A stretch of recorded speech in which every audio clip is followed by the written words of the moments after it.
tremendous awareness. One becomes heightened awareness itself. Now, in the past, in the very recent past, this was attempted by drugs. It didn't work, as you all know, although there were millions of people who hoped that it would. The function of the brain does produce many chemicals, by the way, and particularly we're going to talk about some chemicals associated with this center through the pituitary gland, a gland associated with this center, which produces at least 20 known chemicals. By the way, when I was a young medical student, we were told there were only 8. After World War II, we were told there were 10. And in the midst of my yoga career, I used to talk about 18. But the modern textbook says there are 20 chemicals, 20 autocoids, 20 autoacids, 20 hormones produced by the anterior and the posterior pituitary gland. These chemicals, by the way, are manufactured within, autocoids, made inside, of the cell. You don't take these from outside. However, you can take precursors of these autoacids, these autocoids, these hormones, and they help you produce hormones. As most of you are aware who are into diet, the use of vitamin E, which is oil from the wheat germ or from rice germ, is a very good way to stimulate the pituitary gland, also the heart, and other activities into the brain. Now we are using real hormones for that purpose. For instance, in modern medicine, if we find a person who is having high blood pressure, hypertension, and we suspect that this is from a hardening of the anterior pituitary gland, we now give them dopamine, L-dopa or M-dopa, methyl-dopa, a form of chemical dopamine to bring down the blood pressure, regulate the heart, regulate principally the discharge of urine from the bladder, because believe it or not, the more pressure you have on your bladder, the higher your blood pressure is going to be if your blood pressure is caused by a malfunctioning of the anterior pituitary gland. I might also tell you, by the way, that dopamine or dopa is produced within your own brain by certain yogi practices. And these practices will ensure that you don't need any kind of dope of any type, let alone drugs that are supposed to produce this situation. The brain in functioning produces its own chemical offshoot. The brain produces the chemicals.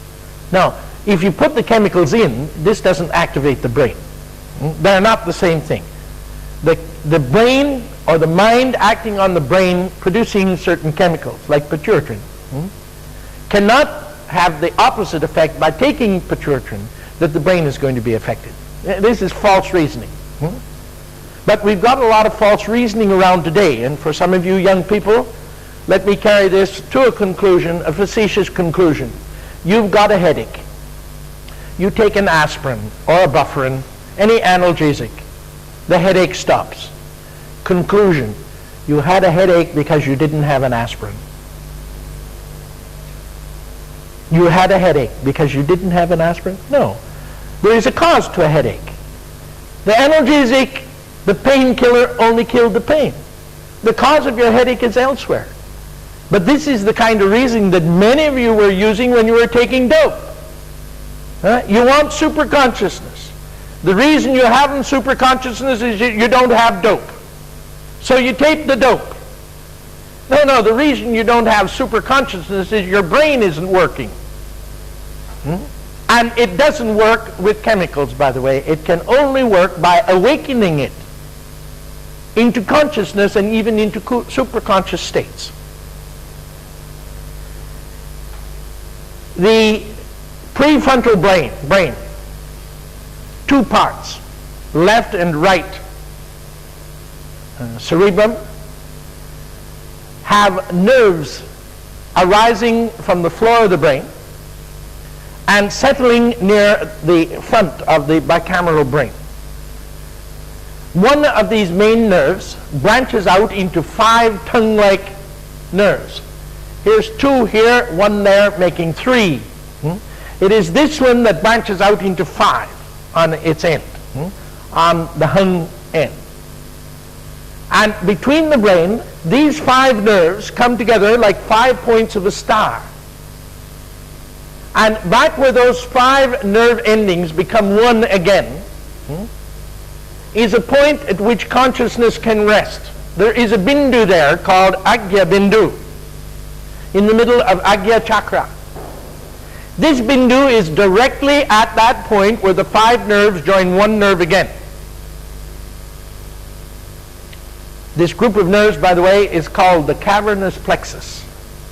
The cavern, the cave of the yogis. And you can find yourself settled into that mind bindu and go through an experience of white light in which you feel you're sitting in the back of a cave, looking down a long hallway or out a cave into bright sunlight. There is another form of this as well, farther back in your brain, in the pineal gland, where the stem of the pineal gland is hollow. And the lining of that pineal gland is effervescent, and under certain emotional, mental conditions, a chemical is produced in the pineal gland that when it moves through these effervescent cells, these cells that light up, a light actually appears. That light is called Murdani Jyoti. The nerve is called Murdani Nadi. That light is much brighter and more intense than the light that one finds in the front of the head in the pituitary gland. In fact, very often, that light in the cavernous plexus is only a spot or a dot. Whereas in the case with the Murdani Nadi and its Jyoti, it is like 10 million suns. So you may have had the experience of seeing a pinpoint of light in your meditation, your concentration or meditation. That is coming from Agya Chakra. It can become a very, very bright light under certain circumstances. Now that we've got a little information, let me try and make a 3rd dimensional construct out of this for you and put you into it. The panel here, the depiction is single dimension, so we can't actually see what is going on. But I want to relate this now to your previous studies of 5 chakras. And in each of the 5 chakras, we found that the petal or the dala level of the Padma, that is, the Padma is referred to as a lotus, was equal to a particular body area. And in the first center, we were down in the sacral area, 2nd in the pelvis, 3rd in the solar plexus, 4th in the cardiac plexus, 5th at the throat, the laryngeal plexus. Now 6 here, you're right at the brows. And left and right representing by these 2 petals. But coming up from below you, let this board represent the ground on which you're sitting, the black ground on which you're sitting. This gold line coming right up through the center. And you'll note that it comes up here and stops in the figure in the center. That it comes up into this center, briefly stops or moves out into a figure which is represented as a thumb, a digit in this case, and then goes on out the top, which is in this particular case is going to be the top of your head, through the coronal plexus or the crown plexus of Sahasrara chakra, the 1,000-petaled lotus. On each side here, Ida and Pingala representing nerve force, and in actual fact the Ida and the Pingala stop below this level, but we do have energy continuing up as Vajranini and Chitranini, and in this particular case they represent then 3 flows of energy, of which Kundalini is one, Vajranini is the 2nd, and Chitranini is the 3rd. In my next talk, I'll go into those most fully. Now imagine that this giant circle, gold circle filled with white, is a shape in which you're sitting. In actual fact, when we finish this shape, it should be a cone.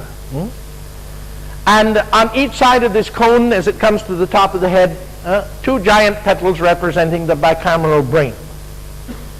In the center here, there is a depiction which in nice pictures is usually shown either as the thumb or the tongue, but in tantric chakras is shown as the male penis. And centering this, the Ardhanara, Ardhanari, the Shiva and Parvati, the Shakta and the Shakti, which have become one. Now artistically, it is depicted as a hermaphrodite. literally half man. On the left-hand side is Shiva, on the right side Parvati. But in the terms that we would use metaphysically, they're androgynous. That is, they mingle together harmoniously. In Sanskrit, the term is used Ardhanara, half man, Ardhanari, half woman, and put together becomes Ardhanarishwara, a famous depiction that we find within the Shaivite cult. And hence, as I've told you before, I've chosen to lecture upon this series because they are basically the techniques and the practices of the Shaivites, the mystics in yoga who belong to that clan who worship and adore Shiva, and the tantrics of the same cult. There are Vaishnava tantrics, there are tantrics who have no background at all in any phase of Indian religion, there are Buddhist tantrics. This is the system taught by the Shiva tantrics. The six-headed Devi here represents the inhibiting factor of this center. Note that the excitatory factor is shown as a half and a half, male and female. It is again related, this half and a half, to the creative impulses and to the more materialistic impulses of the center. The creative impulses are associated with Shiva. The restrictive or inhibiting impulses are associated with Parvati, but now in one piece. That piece comes together, suggests the corpus callosum, the joint between the left and the right bicameral brain. The six-headed Devi here, who is also Parvati, shown as Shanmukha Devi, is a typical depiction in this style where in the first center we had a Devi with one head, 2 in the second, 3 in the third, 4 in the fourth, 5 in the fifth, and here Shanmukha Devi, literally Shat Mukha. Shat, 6, Mukha, faces, Devi. When you put Shat Mukha together, it has to become Shanmukha. Remember to one of the rules of Patanjali, at no time can you have T and M together except in one word, Atman. So if you have Shat, T, Mukha, M together, T and M, the T in this case has to change either to D or N, and Shat Mukha is too difficult, so Shanmukha fits. So for instance, Shanmukha in the south here, who is Lord Subramanya, or Arumukha as he is called here, 6 faces in the Tamil, the same takes place. Shanmukha. It is Shat Mukham. And so here we find this Shat Mukha Devi, Shanmukha Devi in this center. Now in one of the forms of Tantra, there are only 5 inhibiting factors. And those inhibiting factors are in the first 5 centers. And they are called Lakini, Dakini, Rakini, Hakini, Shakini, and Hakini. And in the first center where you have the Dara Bija La, you pick up Lakshmi, with the La, Lakini. In the third center, Ra is the presiding Bija, the Adara Bija. So it becomes Rakini. In the fifth center, Hung is there. So Hakini, and in between Dakini and Shakini. However, in one of these systems, in the fourth center, in the cardiac plexus, the Devi there is called Yakini, after young. And this 6-headed Devi here is called Shakini. It doesn't really matter much about the terms at this particular point. If we're going into this as a study in Laya Yoga, I would then suggest a preference in certain practices. And incidentally, these preferences seem to be something to do with body structure, even racial background. And at one time, I used to argue very holy, that holy, W-H, very holy, that yoga was a single practice for singular yogic human beings. Well, I've grown a lot since then, and I've found that many of us aren't very good human beings, even when we start yoga. And as I told you one time about the head of man, when we get around to the bindus, the average human being's head is pushed all out of shape, so that a study of the bindus is almost impossible. And when we get up to this level of dealing with chakras, we find the average human spine is not fit for the awakening of chakras. The spine is so badly bent out of shape, ayogically, that to undertake a practice of the chakras without first strengthening the back, straightening the back would be folly. Then, to my amazement, I discovered that there may even be an East Yoga and a West Yoga, because I have become, in time, taken over by the thinking of Carl Gustav Jung, the Swiss psychologist, philosopher, yogi, and one of his statements is that he found that the Westerner was not fit for the practice of yoga. He had developed off in a different direction. And I'm sure if Jung were alive today, he would be a very happy man. Because as some of you here know in studying genetics, that the DNA of the Western brain and the DNA of the Eastern brain are apparently different. DNA represents a factor of transmuting memory from one generation to another.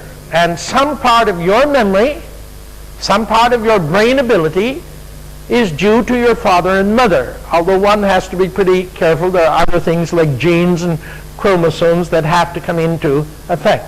But by far and large, you and I are a byproduct of our father and mother, and we should take a step forward, be slightly smarter and a little farther along in evolution than both our father and mother. Now don't get too smart over this, by the way. It's your father and mother who are responsible for this, not you. And so don't go back to your country and say to your dad and mother, Swami Gitananda told me I'm smarter than you, because I'll write them first and tell them you're smarter only because of them.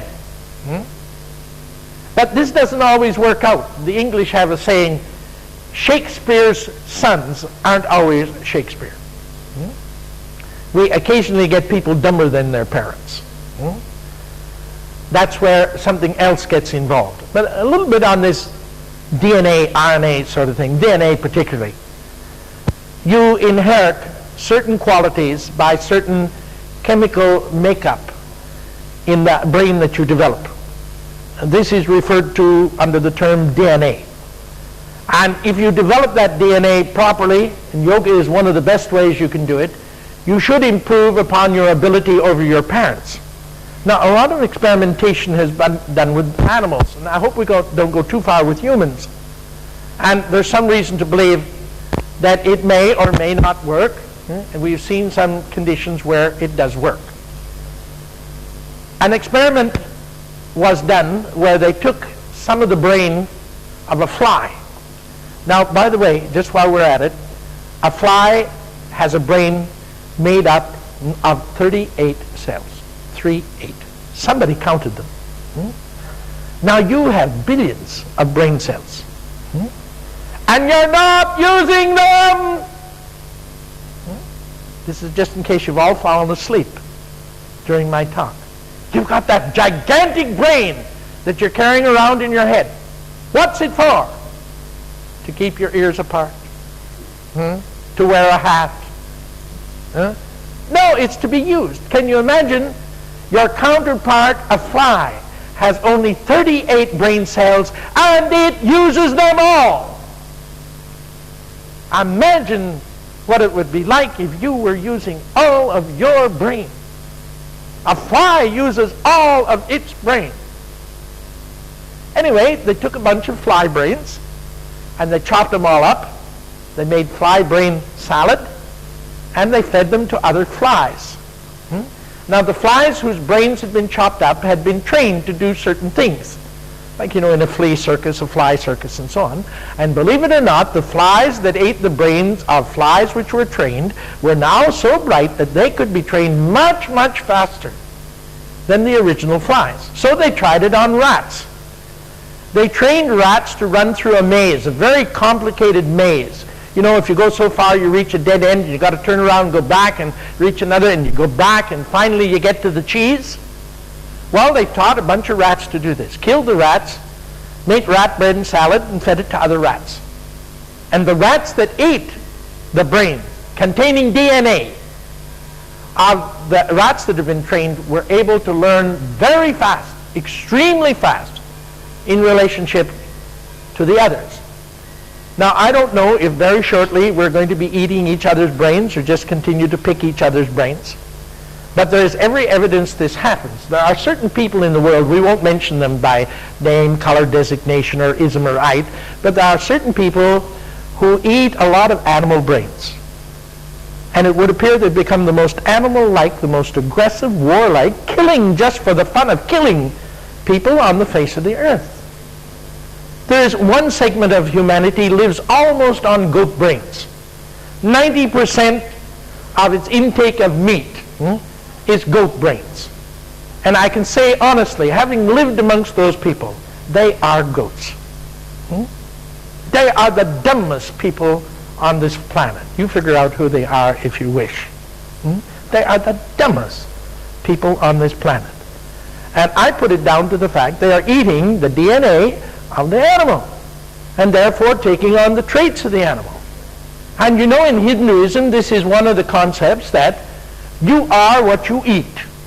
And you transfer those qualities from foods into human qualities. And so one of the reasons that we teach in yoga, keep to the cleanest foods, take to those foods which are sattvic, live on growing foods, pick up those qualities of real growth, the evolution of plants.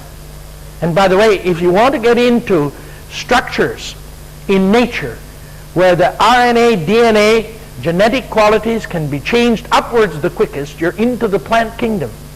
And you're into sprouts, you're into grains when they're sprouting, you're into plants which are cut up and replanted again and bred over and over again. And this can be done very, very quickly, by the way. And you may have to jump over 500 million lifetimes in this lifetime. Please, you're not going to do it by going back into qualities that are way behind you in evolution. And those things which are going through the evolutionary process the fastest today are plants. Plants. Think about it. Something to think about anyway. Now, if we get into this as a third-dimensional picture, this represents the bicameral brain. Passing up through our body here is the Shushum Nadi and other nadis. We are sitting in the middle of this gigantic structure which eventually will become a cone. You often see this as a cone with a pair of wings on top of it. It looks like an angel with wings without a head. A very often depicted tantric position. Up through the middle of the body, this digit, it also stands for one. Energy which is raised from the lower lingam to the Mahalingam above us, depicted here. Qualities now that are brought together in a bicameral sense. Out on these two petals, two Sanskrit letters. They represent the last letters of the Sanskrit alphabet. Ha, here Hung, and here Kashan. The Sanskrit X. In the ordinary alphabet, when recited in school, after the first two consonants, ka, kaha, comes kashan. Ka, kaha, kashan, ga, gaha. And when we get down to ja, jaha, we put in nya. The nya does not appear in the system that we're using here, but nya does. A final stage. This kasha here is put deliberately to the end of the alphabet. It represents the final part of the alphabet. And like in mathematics, it stands for the unknown. It stands for the unknown. Now, I just told you a moment ago that the left side of your brain, represented mathematical phenomena, this X. And here's where my quandary comes in. I told you earlier I have a quandary. I don't know whether I'm sitting here facing north or up, or I'm sitting here facing south. And the reason for this is that this kasha represents the unknown quality of mathematics on the left side of my brain. So I'm facing this way. While ha is the final aspirate, which in mantra, by the way, represents aham. Aham kashan. Can you give me a translation? Aham kasham. Or let's put it down to hum kasham. Or hum kasham. It says aham, I am, kasha, X the unknown. I am the unknown. Now, do you know the mantra that it should be? Ahamsa. Hansa. I am the Supreme Self. So a quandary comes in here. And I've pondered over this for nearly 50 years, maybe more. But I didn't really become aware of it until after I got deeply into medical studies. And that's 53 years ago, a long time ago, 54 years ago now. And I realized that we were dealing with the first 6 centers with a very common man. We were not dealing with the yogic man in the truest sense. We were dealing with somebody who was into yoga but no farther than the eyebrows.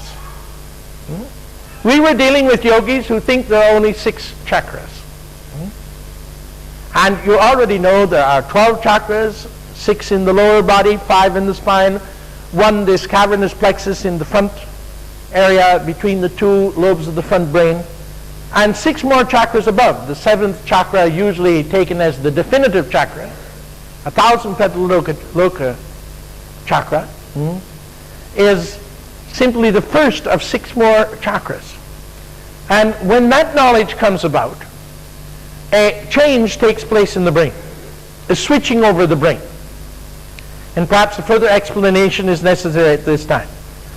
In you and in I, the right frontal brain governs the left side. The left frontal brain governs the right side. There is the crossover. But when you get into the chakras, there is no crossover. When you get into the chakras, you're going up through the middle, you're going down left and up right. And there is no crossover. In the meridians that pass through your body from above the top of your head and through your body, of which there are 10, these pass directly through your body. They do not cross over at the floor of your brain. Translation: only the sensory nerves associated with incoming impulses, that is afferent impulses into the brain, and outgoing motor response cross over, where right brain governs left side, left brain governs right side. In the reflex nerves, in the biogenic reflex return to the brain, there is no crossover. And this is ultimately true.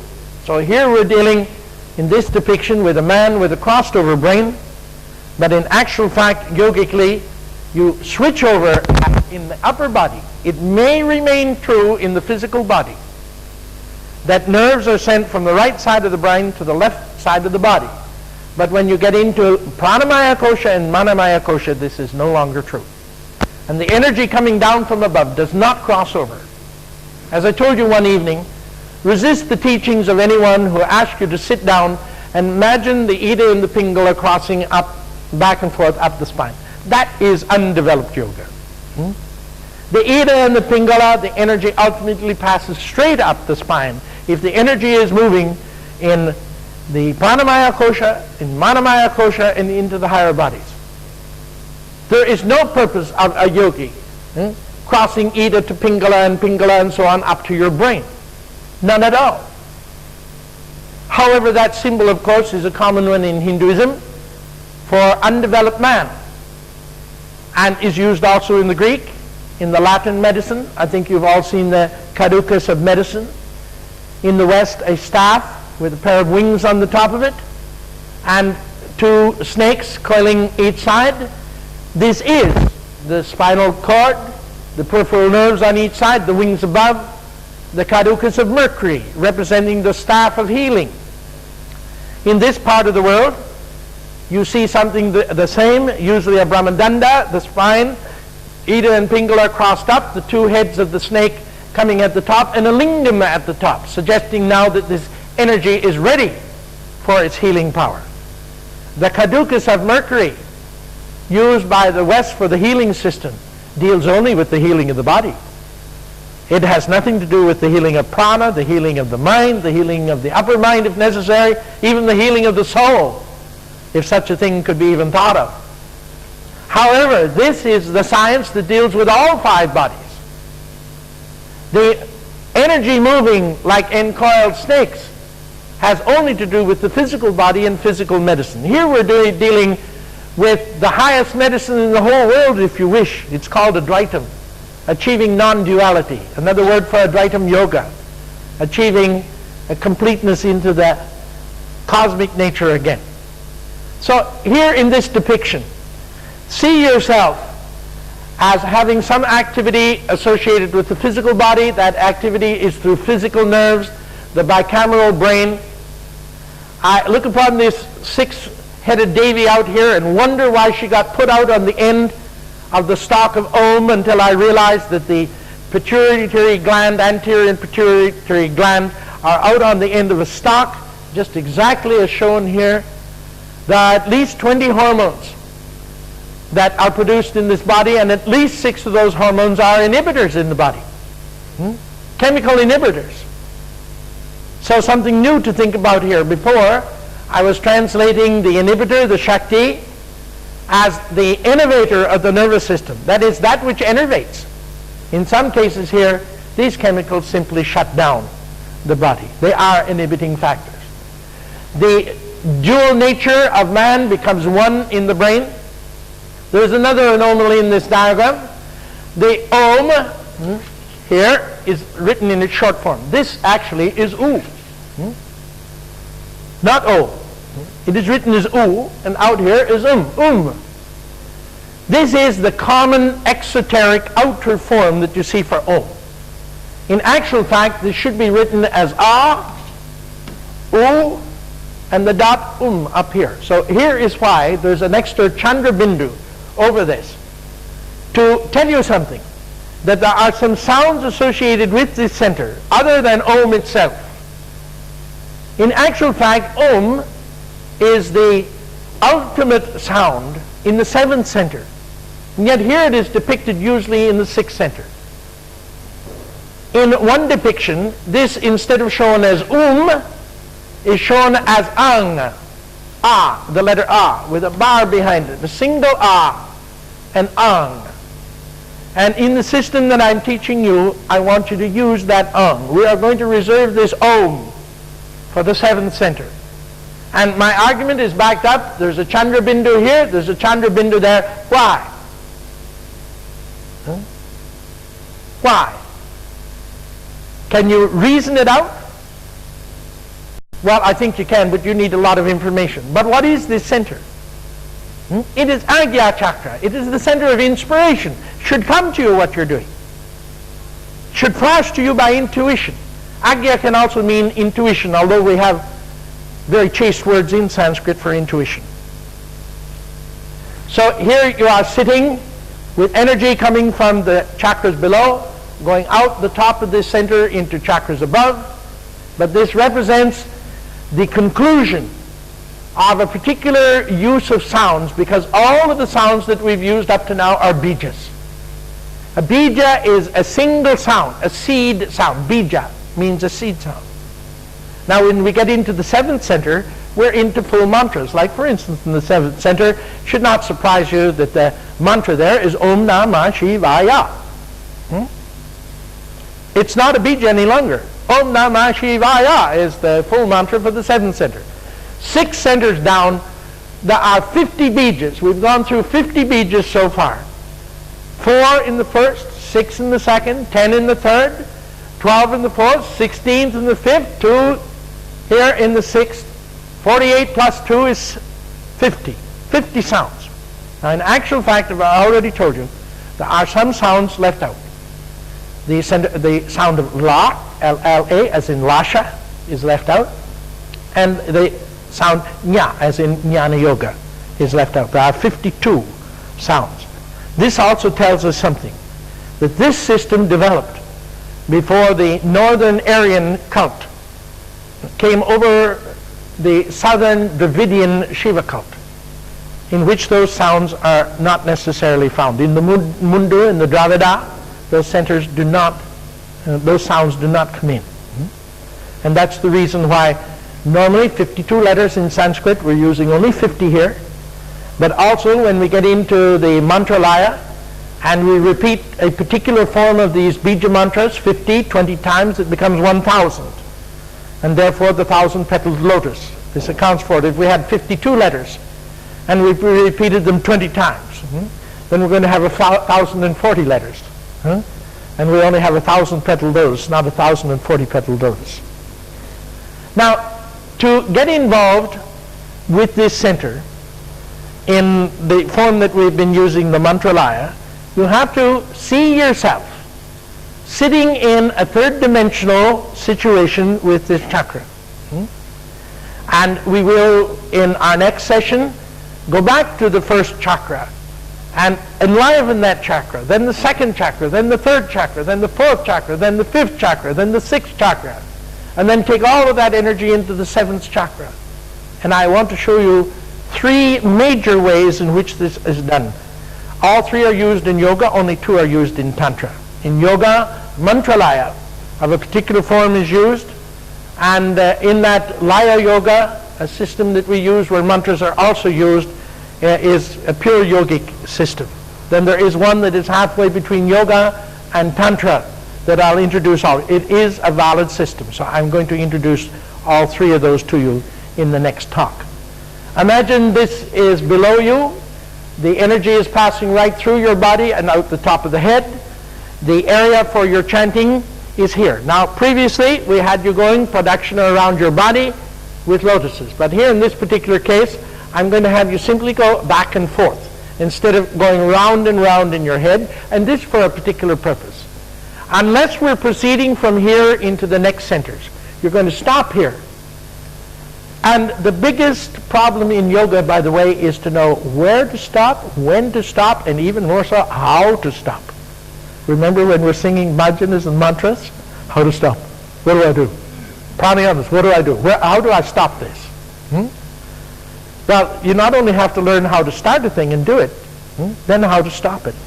And unfortunately, most people haven't learned how to finish off the thing, how to enter into the final stage. And there are three ways: by pratitam, patipam, which means listening to the sound until it disappears. You let it become very quiet. Stopping the sound, vedana, cutting it, slashing it right where it is, and stop. It's just like that command, stop. And the other is to find a way to continue. But I don't think you want to do that one yet. The last fellow doing this disappeared out of his chair in front of his disciples. That was Swami here in South India. In the lifetime of myself and most of the older people here, Swamiji simply left his body. And next month, during Thai Pusam, in the month of Thai, when Pusa is the predominant star on a particular hour, we will all sit in this ashram, also in memory of a very great Tamil Siddha who actually disappeared and who is expected to come back, by the way, someplace. They're waiting in his own ashram and all their centers around India at a particular hour on a particular day in Thai Pusam for Swamiji to appear again. I don't think he will, by the way. Like Jesus Christ, who would want to come back? Like Buddha, who would want to come back? What master would want to come back? But anyway, there is a system which that group taught. Also there are Siddhars, Saiva Siddhanta Siddhars. And this is the system which Swamiji was teaching.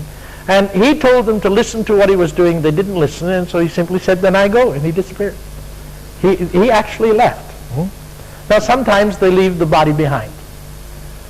Very great gentleman, Sant Kripal Singh, known also to Meenakshi. We loved him greatly, a great, great man. I call him the greatest gentleman I've ever met in my entire life. A Sikh, one of the 5 great gurus in modern time, and he was one day talking to his group, and they all started arguing over this, that, or the other thing, and he said, stop. They kept right on arguing. He said, stop. If you don't stop, I'll leave. Kept right on. And suddenly somebody said, Sanchi, what do you think? And there was no sound. And then suddenly somebody said, he said he'd leave. And he did. He was sitting there, the body was dead, he had gone.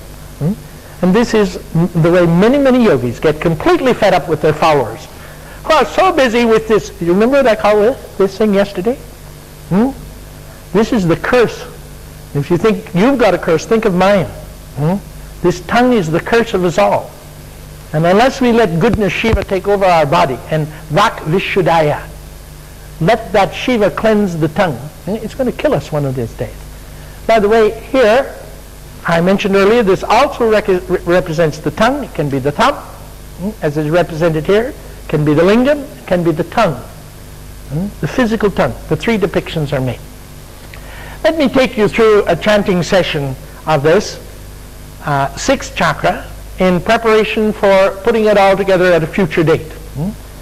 Will you heel sit, please? And as you heel sit, I want you to imagine that you are looking to the north and up. This side is the left side of your brain with hung. This is the right side of your brain with kashang. In future, though, after we pass from this, it's going to be hung sang, hung sa instead. This X, we know what this X means. The X means you, the unknown, that is an unknown quantity at a higher level, which is the supreme. And when you discover that aham is hung, and kasha, the unknown, is sa, then it becomes hung sa. And at the conclusion of this group of practices, we will be into three aspects of the hung sa kriya.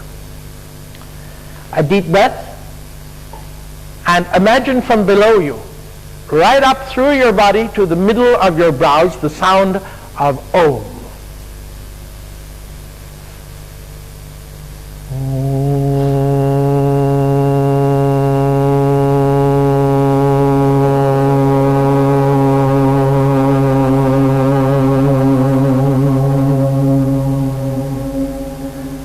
Again.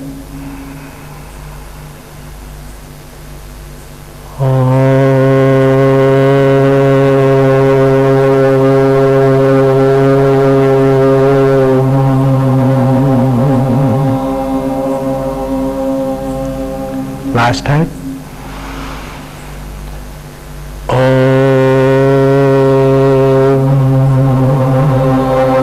Let that sound come right up through you to behind your eyes.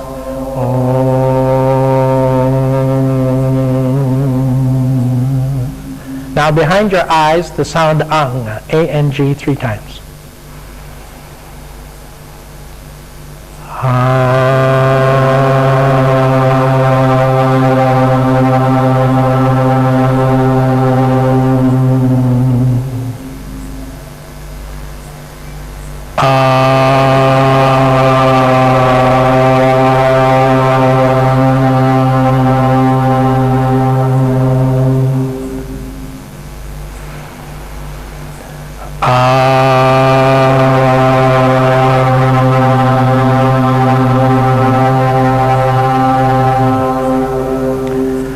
Like there was a crescent moon joining your left brain to your right. The sound hung on the left side, the sound kashang on the right side. On the left side of your brain, hung, kashang, left, hung, right, kashang, hung, kashang, hung, kashang, hung, kashang, hung, kashang, hung, kashang, hung, kashang, hung, kashang, hung, kashang, hung, kashang, hung, kashang, hung, kashang, hung, kashang, faster. Hung, kashang, hung, kashang, hung, kashang, hung, kashang, hung, kashang, hung, kashang, faster. Hung, kashang, hung, kashang, hung, kashang, hung, kashang, hung, kashang, hung, kashang, hung, kashang, hung, kashang, faster. Hung, kashang.